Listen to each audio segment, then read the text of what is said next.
Welcome, entrepreneurs, students, and taxpayers. This is The Tipping Point, a show devoted to individuals trying to get ahead. We scour the region for the most competent individuals in their business-related fields and allow them to educate us on their specialty.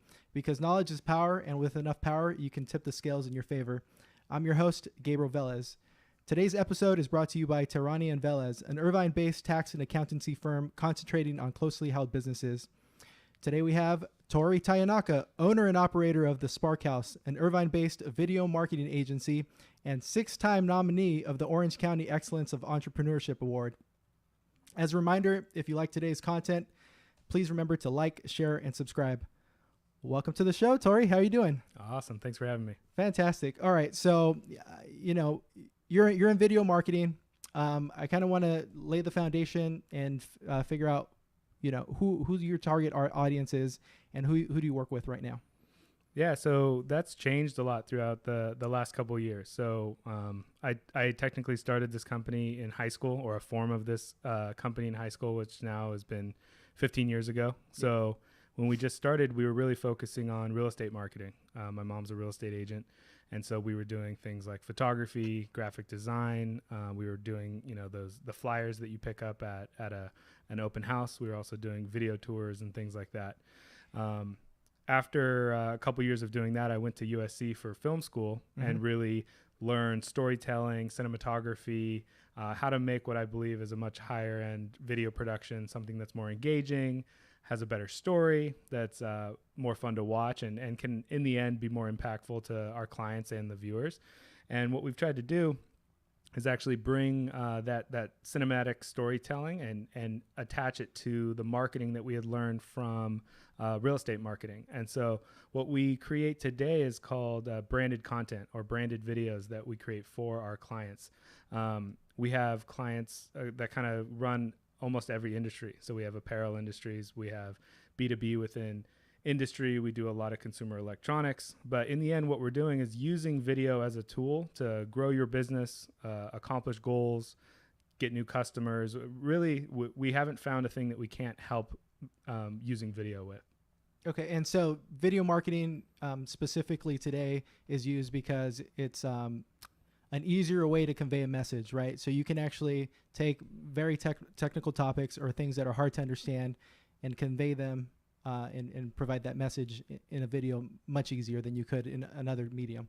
Yeah. So the cool thing about video is you're combining both visual and audio into one medium. So you can throw a lot more information at a viewer and have them still understand it and still retain a lot of that information. If someone were to just visually watch something, but they can't hear anything, they're not going to necessarily capture every element of what you're trying to get across.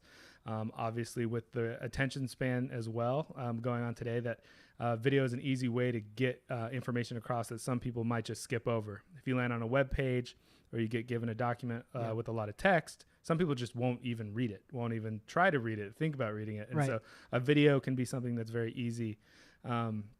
But on top of that, with Facebook, Google, YouTube right now, there's just been a huge push for video content to be on the forefront of all of their platforms. Yeah. And so not only is it a more powerful tool, it's almost cheating right now because Facebook and Instagram and everyone is actually forcing it to the forefront as some of the leading content, because what it does is it increases the amount of time that someone's spending on that platform. So imagine if you're on Facebook or Instagram and you're browsing an image or someone's text post, it takes you a millisecond to breeze right through and decide whether or not you're going to stay on that piece of content. But if you land on a visually interesting piece of video content, now you're going to stay on that platform minute and a half, 2 minutes, 5 minutes, whatever it might be. And there's just tons of research now behind that. The longer you can keep someone on your website, the higher you have an opportunity to convert them or create them as a potential customer down the line. Okay, so this is really important because you're talking about social media's social media platforms pushing video to the front, right? Because it's going to produce them more money, right? Because they also advertise and that's how they make their money. And so I think it's really important to follow where the big players are placing their money and, follow them into the market and how they are actually, making money, right? So 100%. And I think, back up 5 years ago, Google was the powerhouse. I mean, it still is a powerhouse, but like Google search, that's where PPC and AdWords and all these types of things were driving some of the biggest business, especially for online businesses or website-based businesses. And so as people were searching for these different websites or services, Google's where you needed to live. YouTube started picking up trends, and it became the second largest search engine on the web. So if you remember back to Yahoo, Bing, whatever it might be, Right, yeah. Google's always number one, and these other ones have fallen behind. YouTube became the second most searched. So if you're trying to figure out how to do something, what to buy, any sort of trends that people are searching on Google or YouTube, then Google comes around and buys YouTube. Right. And so even more so, now they're owning all of the searches that are happening online. And so the way that Facebook and Instagram competed against them is to really have a video focus, since they saw that Google was interested in video and bought YouTube and integrated YouTube directly into the Google interface.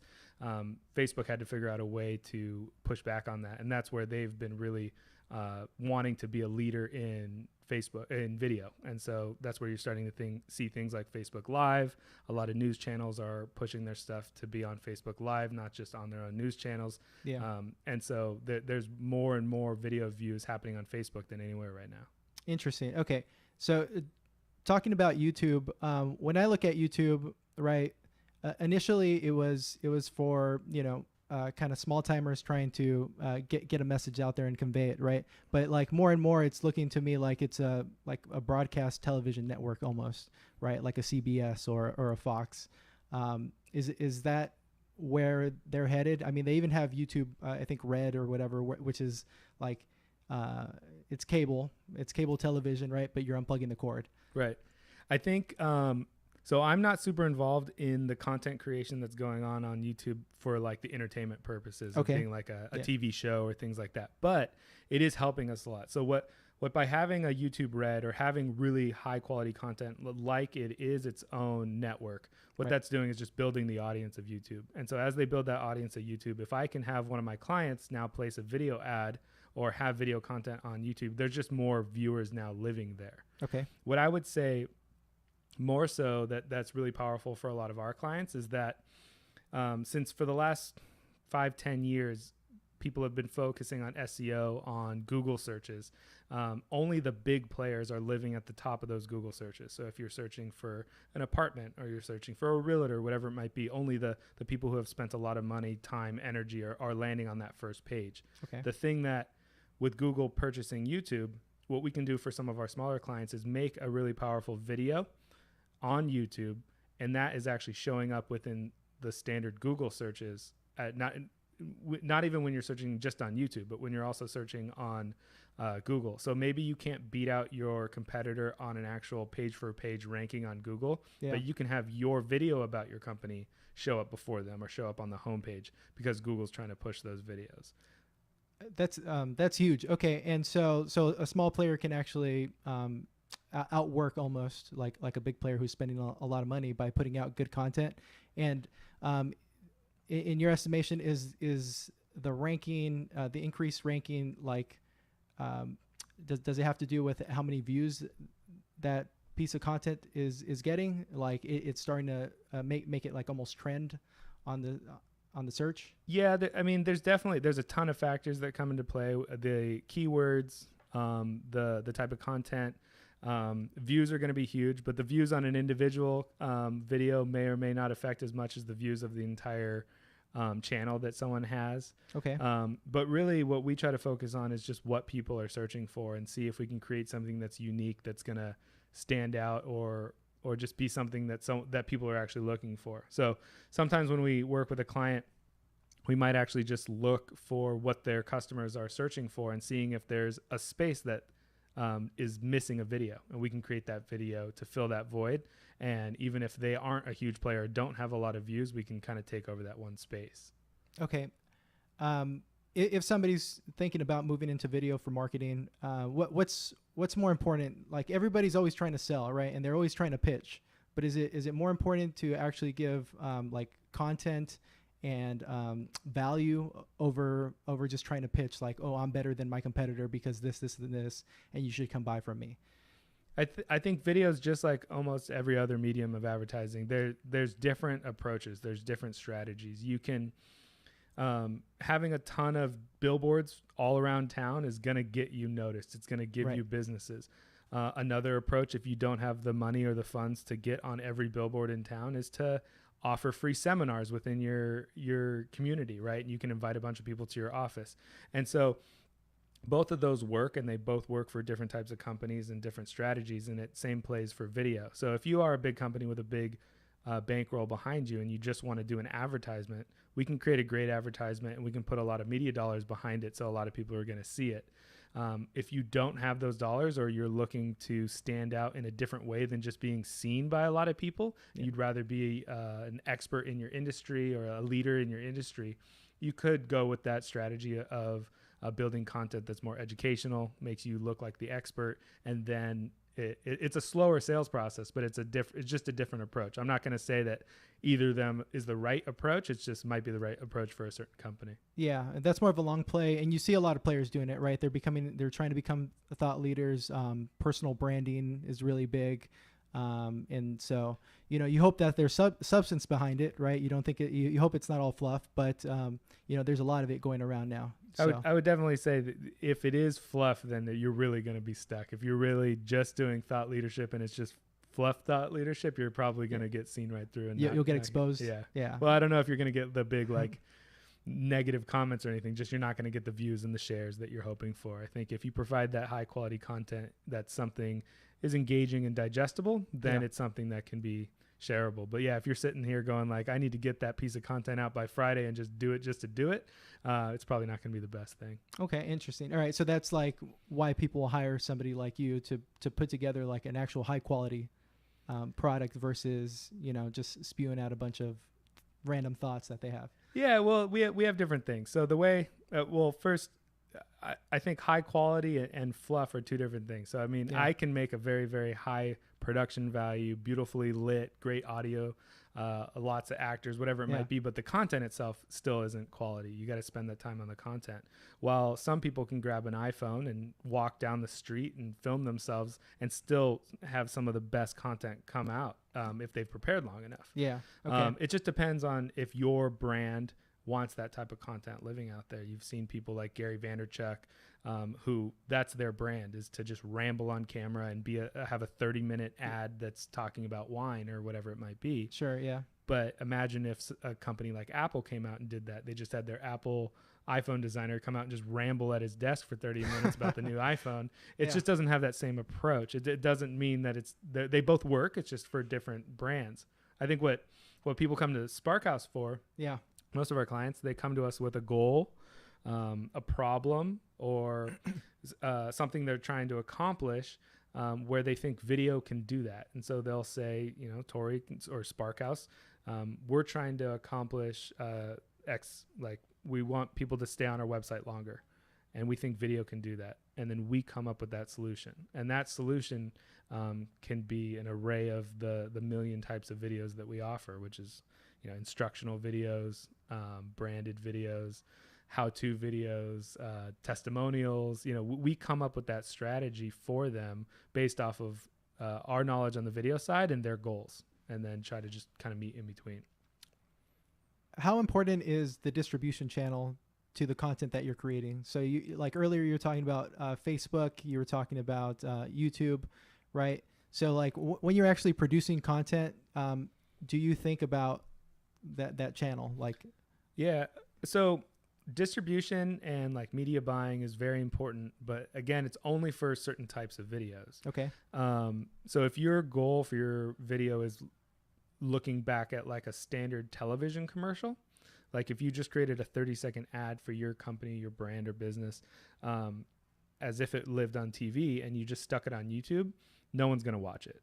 The reason why people watch TV commercials is because you're forced to watch it. It's in between content that you enjoy. Yeah.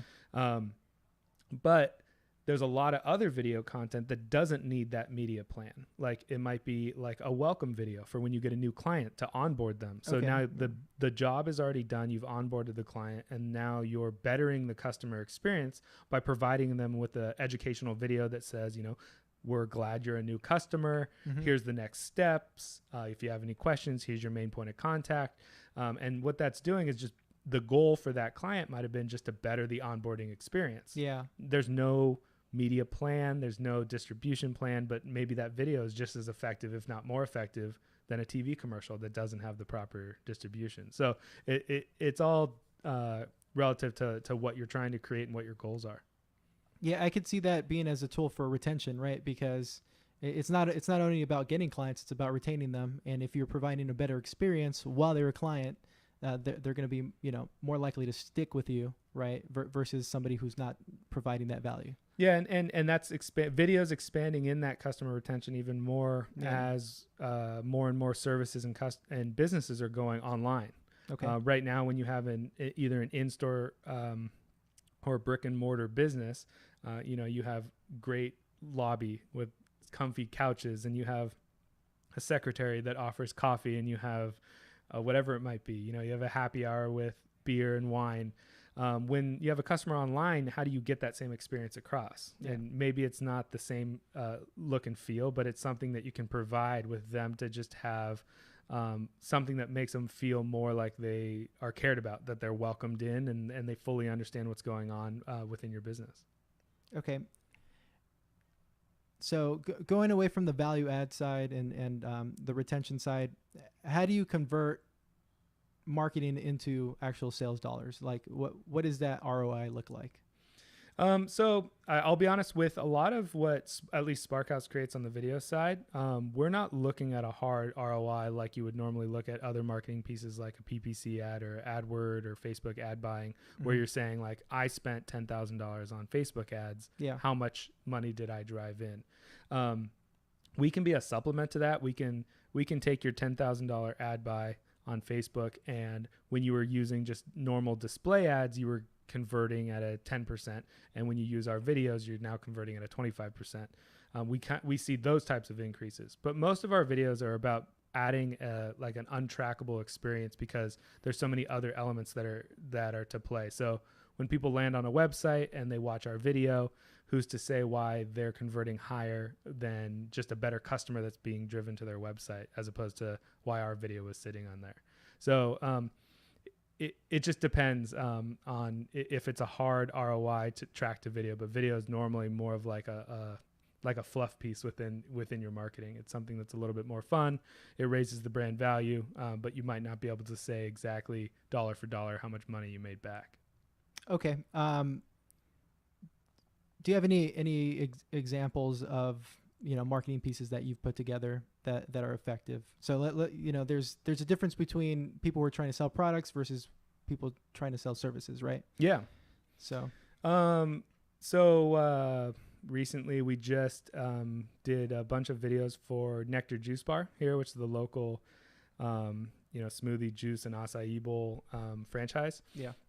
So they ran into a couple issues. They have extended period of wait period in their stores. So if you go into Starbucks right now and you order coffee, it comes out almost immediately. At these juice bars, these are sometimes 10-minute waits, 15-minute waits, which are too long for people now for restaurants, right? For on the go. Okay. So they're having these people sit and wait, and they're bored and they don't know what to do. So they wanted some visualizations up on the wall. So we came up with a video wall that that shows, fun, fresh fruit and ingredients and different products that people can just sit there and watch. So it's a little bit more entertaining to just sit in their stores and wait for their order. They also set us up with a couple goals to educate their customers on their products. So being in Southern California, a lot of people know what fresh squeezed juice is, or acai bowls. But as you move into Middle America, people don't know what an acai bowl is. They see it on the menu. They don't know how to say it. They don't know what it is. And so what we were doing was visualizing that and showing people, like, this is what the ingredients that are going into an acai bowl. This is what you're going to get when you order an acai bowl. And that's just more of on an educational piece. So while you're waiting in line and you're getting your normal smoothie, you might get inspired to next time try something off the menu that you normally get or that you've never heard of. And again, it comes from the goals that the client laid in to us when they came to us for the video. And we come up with those visual solutions to accomplish that. So it sounds like in your industry, you have to almost become like a 10-minute expert on whatever your client's doing, right? So that you can actually convey that. Yeah, our guys joke all the time that Yeah. if we ever stop doing what we're doing now, we're going to be super experts in a bunch of really tiny little things. Yeah. I'm not a car person, but I've done a commercial for a heavy duty alternator for Yeah. a semi truck, and I know the ins and out of how that works because we had to write the script and come up with all the concepts for it. But I still don't know about anything of my alternator in my truck. Right. Like it's only about very specific things, but we definitely become experts. We want to know everything, not only about the company, but also about the customers that we're presenting our videos for as well. So, Okay. Taking a few steps back, you had said like you compared like, or you contrasted Apple versus like a Gary Vaynerchuk, right? So is it important to have a consistent message and a consistent, type, or can you have like both like that shaky cam iPhone as well as like the full on production and still have an effective marketing strategy? so I would have to say that there is no rules to having an effective marketing campaign. Yeah. You might not have a cohesive marketing campaign, and you might not have a marketing campaign that matches the brand quality that you want your brand and the company that you're running working for, whatever it might be. But I mean, technically, walk up to a building that's old, beat down, has an ugly sign outside, and you walk inside and it's a gorgeously designed office. Is that a good thing, a bad thing, a unique thing? Different people would have different opinions. Mm-hmm. I think that you have to look at who you're trying to display these videos to and when they're going to be watching these videos. And if you're really concerned about the budget and you're wanting to test out a lower budget offering or a lower budget video, you just have to make sure that there's not going to be any potential negative backlash on that. If you've ever seen, say, like a video webinar, people are okay within those standards to have someone mumbling and kind of pausing and saying, oh, let me find this file and present it to you. But when you're watching a product demo that's only 30 seconds, that probably has to be pretty concise and can't have any mistakes throughout there. Okay. So I would just say, like, you can definitely balance them. And I would recommend, if you can't afford to always have the highest quality on all of your videos, but you want a lot of videos, I would lean towards having more videos than stopping just because you can't get the quality you need right now. You can update it later if you want to. Yeah. And so it's probably really important to like we were talking about earlier, just be genuine, right? So don't oversell. So you see an Apple commercial, they have a certain aesthetic, they have their products, and you go to the Apple store and it's exactly the same thing, right? Mm-hmm. So it's not anything different versus, Gary Vaynerchuk, right? He likes to be real and be like cuss and things like that on his videos. And apparently he's exactly the same when you meet him in person, right? But yeah, and also you visit their website, and their website's not as polished as what you would see on Apple. It doesn't have all those clean elements that you put in there, and so the brands match. I would say that if you had a wine commercial that looked like an Apple commercial, but then it drove you to Gary Vaynerchuk's website, you'd be confused or maybe upset, right? It wouldn't convert. And so that's where even, potentially having a high quality video would hurt the conversion rate, mm-hmm. right? So there's definitely a bunch of things to take into account. And that's where, I'm selling Sparkhouse. I think that a video production agency that thinks about the whole process can give you the best advice on what to do. Obviously, if you don't have the budget for that and you're looking to, go hire a freelancer, you're going to have to figure that out on your own, right? Because a freelancer is just going to do exactly what you ask them to do. They're not going to think of the bigger picture of, why are they doing this? What have they done in the past? What are the business's goals for the future? That I'm not going to, screw it up by creating this one video and create something that's not going to be able to be recovered down the line. Yeah. And then also from a technical aspect, right? People might want to put videos and things on their website, but the video actually has to live somewhere, right? And it's not, you usually don't want to store those things on your website. So you need like a back end, like a YouTube or a Vimeo or something like that. Yeah. So that's a couple different things. So the technical side of posting a video onto your website, we definitely do have experience on that. We do have some expertise, but I would always look to collaborate or lean on our clients' digital agency as well, because they are the ones on making sure that the website's performing the way it needs to perform. And they know that integrating a video can have a positive or negative effect on the tech that they've already built.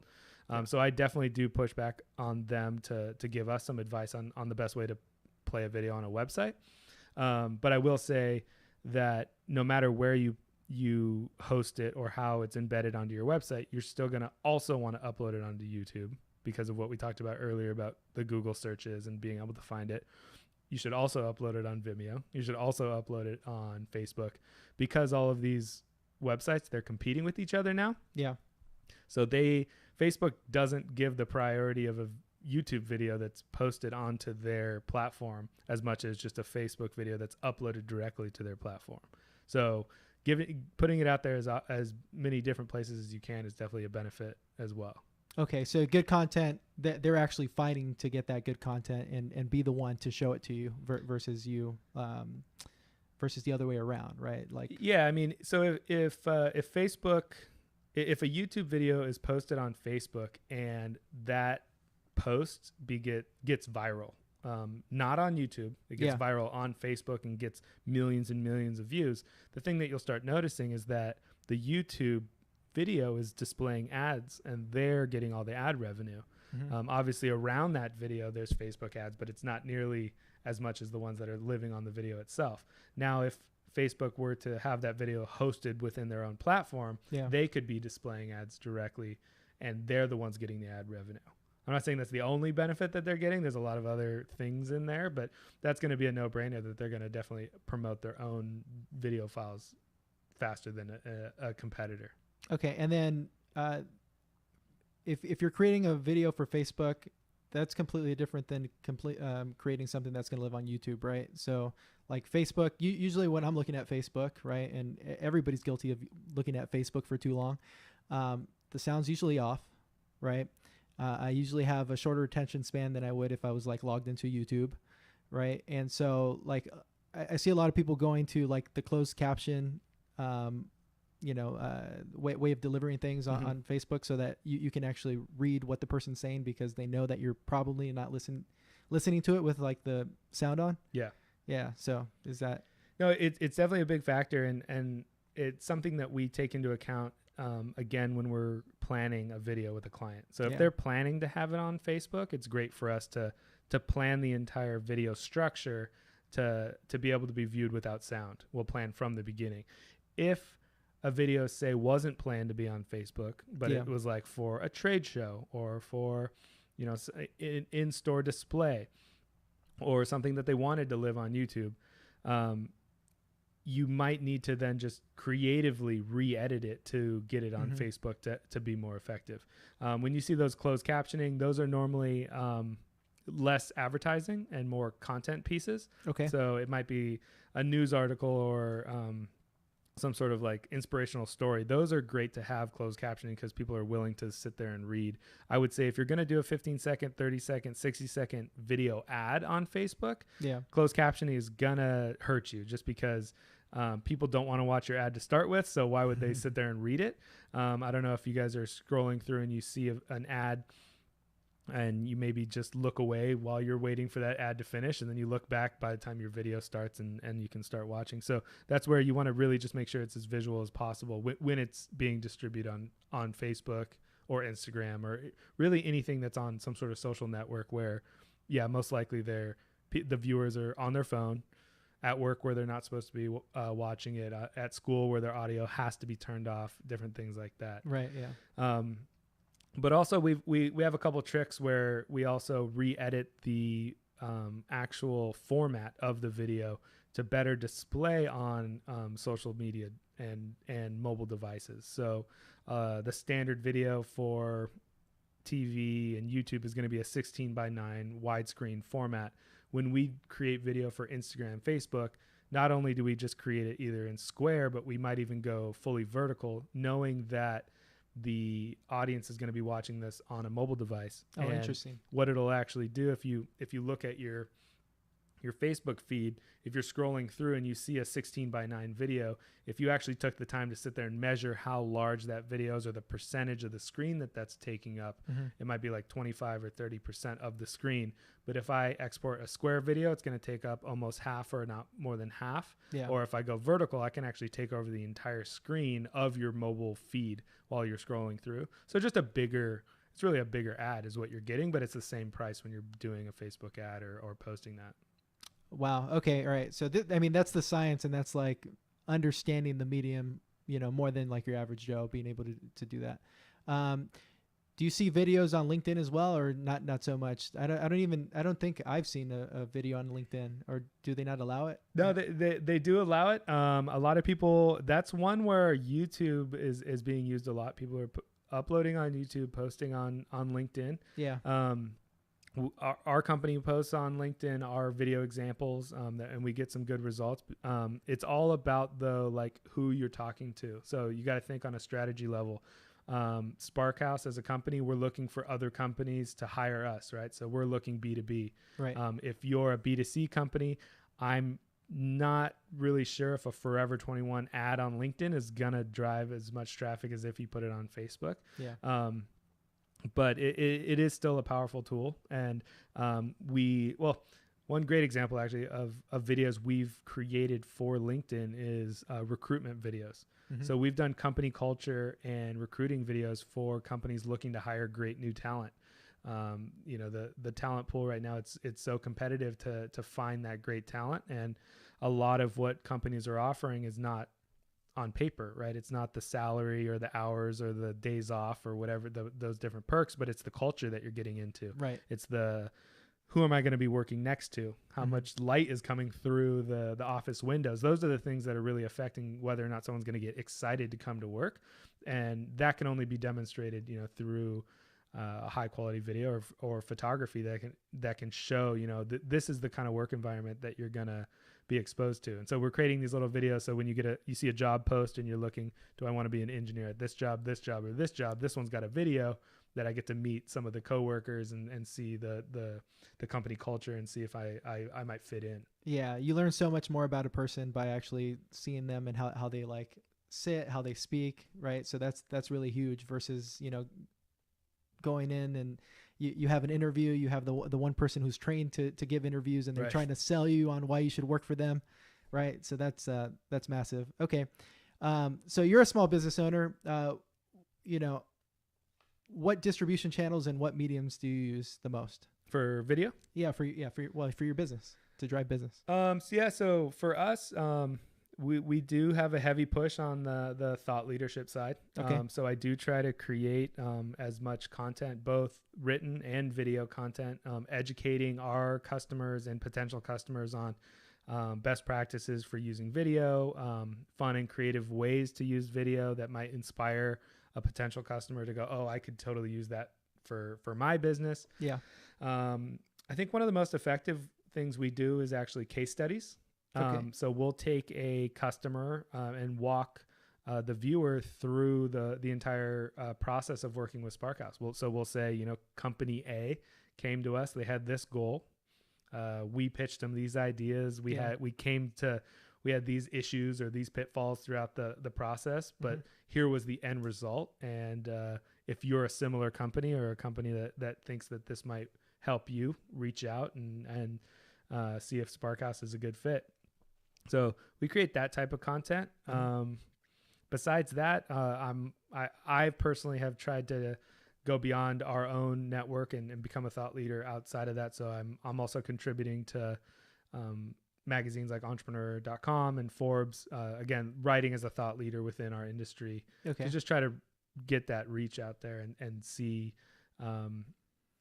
if people can learn from us and then get excited about video and then come to us to consult or hire us for a video. Okay, so the written word isn't completely dead, but no, 100%. Not 100%, but video is just a better medium in general. Yeah. So I still create, a lot of written stuff, but Yeah. if you look at all of my blog posts, I also create a supplemental video that you could watch if you don't want to read my article that I wrote as well. Okay. So I release both, and it's something that, and sometimes I'll even create, maybe a 15-second, 30-second video preview of the highlights of the content. And then if it spurred some interest just by watching it for 15 seconds, then they'll go and read it. Or if they don't have time, even better, they can save it and read it later. But I caught them in that 15 seconds that I was able to show them a video.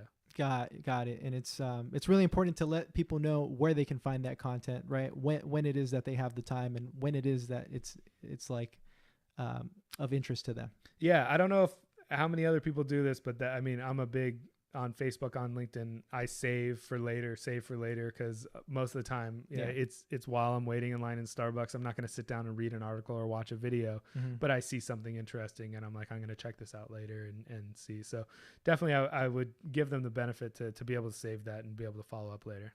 Okay. Very good. What questions do you have for me? Turn it around. You're the interviewer now. On what level? I'm just kidding. I'm all out of questions for you. So I think this has been extremely enlightening. I think video is something that everybody should at least experiment with and try. You've given, at least 4 really huge ways to use video, right? Provide content and information, create case studies, which anybody who sees somebody else's success with your business will more than likely also use your services.